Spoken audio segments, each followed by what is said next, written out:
Hello! It is a dull, grim day at the Practical Classics workshop. Well, we don't mind. We're a cheery bunch. I'm going to talk to you now about our charity projects, the projects that we're going to be working on for the rest of the year to raise money for brilliant charities around the UK. The first one is a VW bus, and it's living in the workshop right behind me. So, this is our VW camper van, which we are restoring in partnership with Lancaster Insurance. It's been on the go now for a year and a half. We've taken it very slowly because obviously everything that we planned to do with it last year we had to put on hold because of COVID. So we've taken it step by step, bit by bit. We've reported on it in the magazine, and just recently we've decided to do a full engine rebuild because rebuilding a VW flat 4 would be really interesting to the readers. So that's now down with Ed Hughes in Somerset. He's rebuilding it with parts from Heritage Parts. It's a fabulous thing. We can't wait to get it done. Even though we're taking it slowly, that we're still aiming to have it finished by summer, because in summer we're going to take it on a trip around the UK. Now before we do that, I'll show you the latest things we've been up to. First, the glazing. We had the glaziers in, and anybody who knows a VW panel van or camper van, this is the next panel van, knows that getting the glass in is a really, really tough job. Something you don't necessarily want to try yourself, because if you do, you stand a chance of smashing it. That would be bad. But we had the guys come in, they did it professionally, did a beautiful job. All the glass is now in, so we hopefully have got a watertight vehicle, although we've got to put the Webasto on as well. And we've started fitting it up. We've got the wheels. The wheels have been redone, and we've got the tyres from Vintage Tyres. So things are really moving on. We've got a van that you could really, in a couple of days, put together and finish. However, we have found extra grot, and this is a problem when you've got a big project like this and you take it slowly. You can get stuck into a situation where you find things that you otherwise wouldn't have found, and we found right down in the driver's footwell some serious corrosion, really carefully and artfully hidden by filler. So we had a look at that, we tapped at it, we got into it with a screwdriver, and we found that we actually need a new driver's floor panel, which we've got coming next week. But again, we would never have found that had we been really going hell for leather and restoring this in double quick time. So actually that's quite a good thing. I'm going to stick this up in the air now, and you can have a look at exactly the grotty corrosion that we actually found.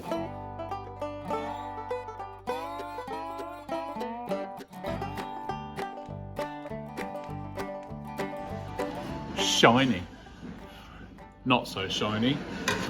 One of the things we found when we were doing this was that elements of the floor weren't quite as good as I thought they were when I first assessed this van in the dark, in winter, in the rain a year and a half ago. I went round it really, really carefully, and I did prod, and I found that all of the jack mounts are sound. They're pretty agricultural, but they're sound. I found that the floors were okay, the chassis rails are all right.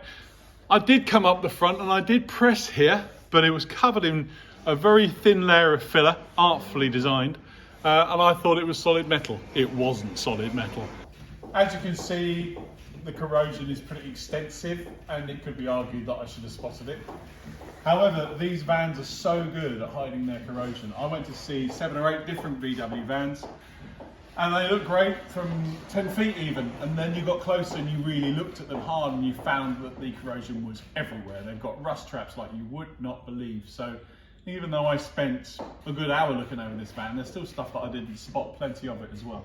It's a good lesson to me, but it does mean that we get a bit of welding in, so I'm sure Matt Tompkins is very pleased about that, or Clive, depending on who's going to do it. This van is now pretty much on the road to being finished, and we could finish it, as I said, in a couple of days if we wanted to. But we want to make sure we report on it in a magazine until we get a really clear indication as to when we're going to be allowed out to use it, because we're going to use it.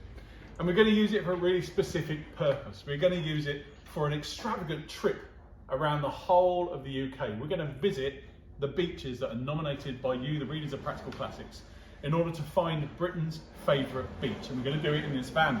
It means we're going to be out on a road trip, we're going to come and see you, we're going to visit the beaches that were nominated, and we're going to have a big party as well wherever we go. So please keep an eye on the magazine, keep an eye on the website, see where we're going to be for Camper Round the Coast.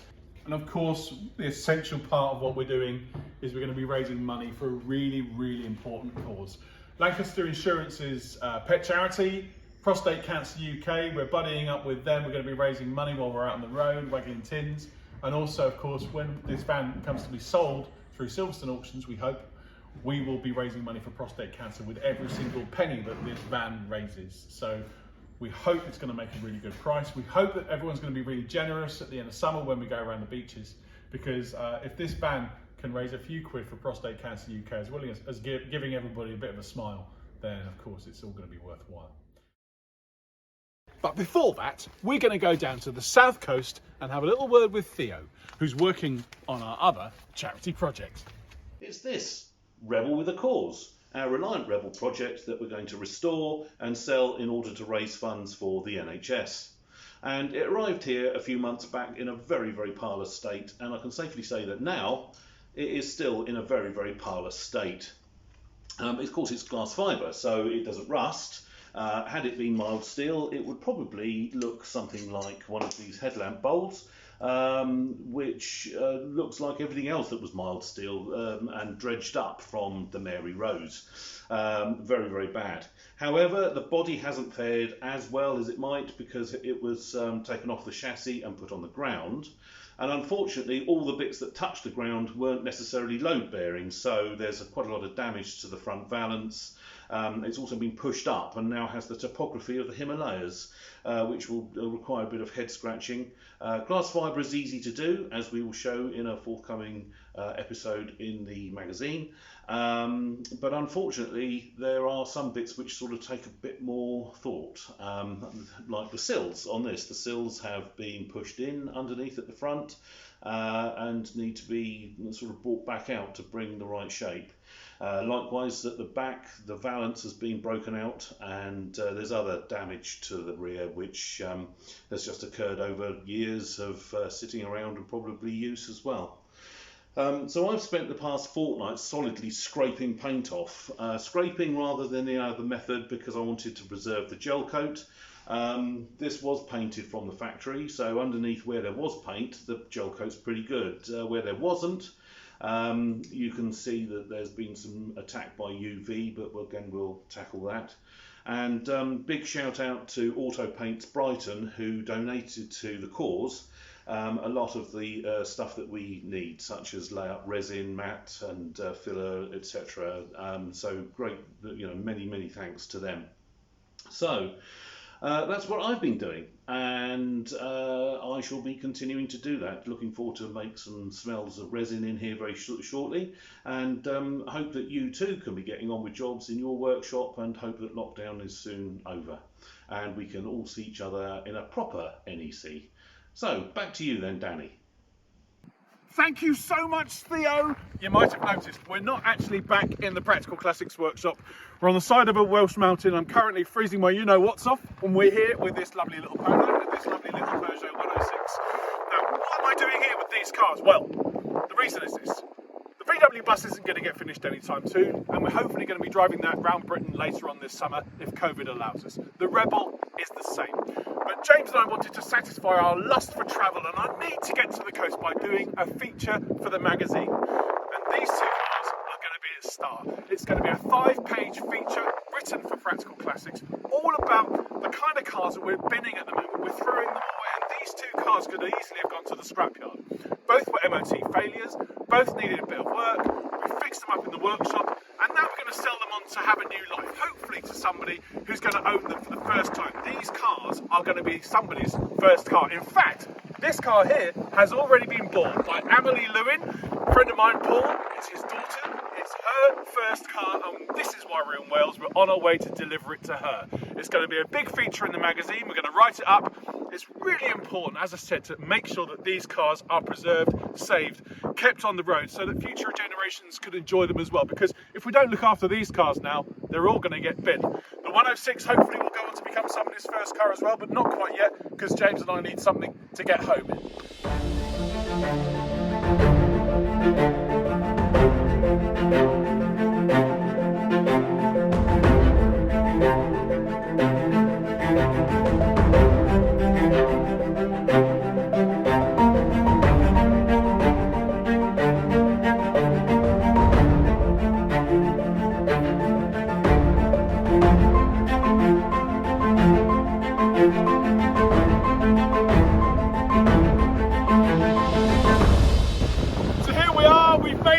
Black Rock Sands in Portmaddock in these two fantastic little cars that we put back on the road as part of our Bangonomics feature that's going to be in the May issue of Practical Classics. Next time we come here, who knows, if you vote for this beach, we'll come back here later in summer in the VW camper van as part of Camp Around the Coast with our partners at Lancaster Insurance, raising money for Prostate Cancer UK. Fingers crossed, let's hope we can come back to one of these beaches at least anyway. But for now, thanks very much for watching, and we'll see you in the next segment.